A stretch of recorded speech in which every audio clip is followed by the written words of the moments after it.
Disampaikan bahwa pada tanggal 24 Desember tahun 2024, Komisi Pemberantasan Korupsi telah mengeluarkan surat keputusan nomor 1757 tahun 2024 tentang larangan bepergian ke luar negeri terhadap 2 orang warga negara Indonesia, yaitu YHL dan HK.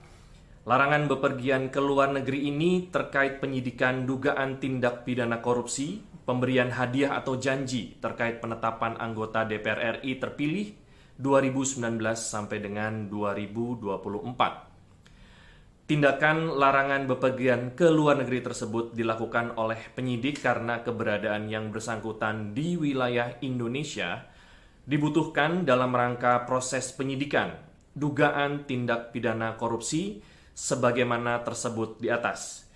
Keputusan ini berlaku untuk 6 bulan ke depan.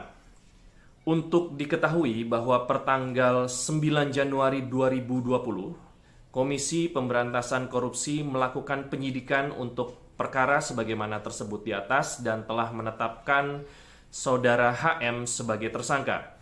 Proses penyidikan saat ini berkembang dengan penetapan tersangka HK sebagaimana yang telah diumumkan tadi sore oleh Komisi Pemberantasan Korupsi.